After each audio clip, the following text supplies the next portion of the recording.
we will go on to a new topic called push down automata.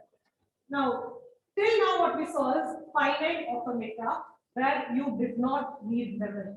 Finite automata, as we did see earlier, it recognizes regular languages. Okay, you can accept or reject a particular string, regular languages. Now, there are languages which need memory. So, to support those kind of languages, we do have automata called push down automata or PDA. Push down automata or PDA. PDA is nothing but finite automata which supports memory. So we did see that, for languages like A raised to N, B raised to N, or be it a language called YY, you need memory. So that memory portion is being taken care with a data structure called a stack. I'll quickly revise stack. So this is how a stack will look like. You can have elements inside the stack. You will mainly have two operations. You will have a push operation and then you will have a pop operation. You can have elements inside the stack. The topmost element, you call it the top of the stack. Now, why it is called push down automata is you push things into the stack. You use the stack and then you push things into the stack to store it over there. Memory. So that is why this particular automata is called push down automata. Now we will see about the various components of a push down automata. Now push down automata, it mainly has three components. The first component is your input. Okay. The second is your control unit. The second is the control unit. And the third is your stack, which you will be using for the memory. So I will show it like this. You will have an input unit. You will have a finite control unit. Yeah, my finite control unit, it will be using a stack. The main operations will be nothing but a push and a pop. So based upon this finite control unit, I can either accept a given string or I can reject a string. So this is my input unit. It takes as input a string. You will be inputting a string over here with the help of my automata. This is nothing but my automata. This is actually my automata which works with the help of a stack. I will be able to either accept a string or reject a string. So these are the main components of a push down automata. I'll have an input unit, a control unit, which is my automata, which works with the help of a stack. Now we will go into the formal definition of PDA. Just like automata, which was a 5 tuple, push down automata has a 7 tuple extra of 2. Okay. Now the things which are marked in black, they are your finite automata stuff. These are new components in your push down automata. So it is a 7 tuple. You'll have Q. Q is nothing but the number of states. You can have states like Q0, Q1, Q2, etc. Then you can have input alphabets. For example, I can have A, B, C, and so on.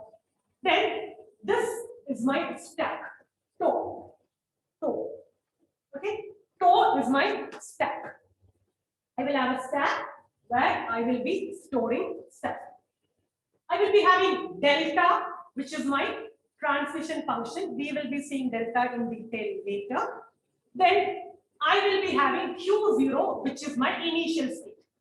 Q0, which is my initial state. And then I can even have final states F. A very important thing in your PDA is Z0. Z0 is nothing but the initial thing inside your set. The initial thing inside the initial element inside your stack is Z0. So you will have an empty stack. Initially, the top of the stack will be Z0. So these are the components of a PDE. You'll have states, input alphabet, stack symbols, a transition function, initial state, an initial stack element, and then some accepting states. Now, let us see how you work on a push-down automator. Working of a push-down automator. So let us go for the language called A raised to N, B raised to N. So I'll just go for a random thing. Let's say AAA, triple B. Okay, number of A's are followed by B's. Number of A's is equal to number of B's. Now let's see how can you work this with the help of a stack. As I told you earlier, initially my stack will be an empty stack with Z0. Now, each and every element you encounter, you can either push or pop or do nothing. You can either push it into the stack or you can pop something else from the stack or you could simply do nothing. Now look here. This particular language, when you talk in simple terms, every A has a matching B. My first A has a matching B, my second A has a matching B, and my third A has a matching B. So this is how you work on it. I am initially encountering A. I will be putting it into my stack. Next, I go for my next A. I will again put it into my stack. Okay. The next A, I will be putting that 2 inside my stack. Okay. So my A business is over. Now, how many ever A's I have, I should be having those many B's. Then only the language is acceptable. When the A's and B's, a number mismatch happen, I say that the language is not acceptable. Okay. Now I am getting a B. I should find a matching A for my B. So matching means pop it out. So I am now encountering a B, which means I do have A on my top of the stack. Take it out, pop it. I then go for my next B. Now my stack is Z0 with just 2 A's. I find a B, take out an A, match. Fine. Okay. Now my stack is just Z0 and A. I now come to my next B, take off the matching A. At the end, I will reach end of the string. Excellent. Now, what push-down automator tells us, by the time you reach the end of the string, epsilon, you should have a stack which has just Z0. The initial, hope you remember, initially we did have a stack called this with only Z0. So what push-down automator tells you is, do all your business. At the end of the day, when you reach the end of the string, let's say epsilon, you should have an initial stack condition where you just have Z0.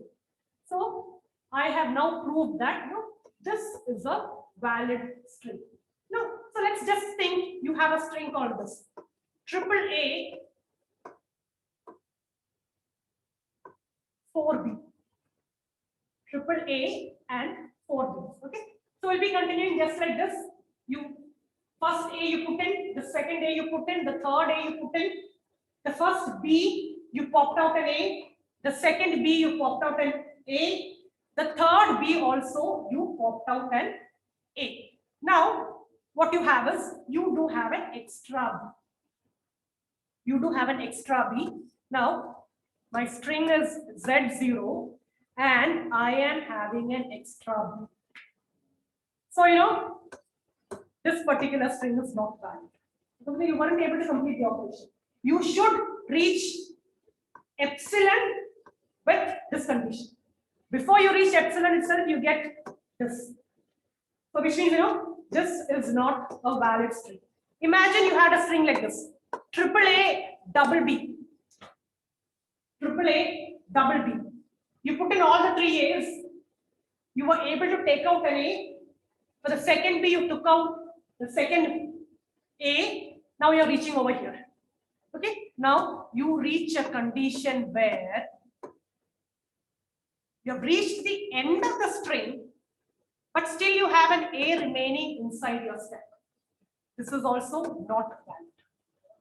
So this is how you work with push down automata stacks. You push and then you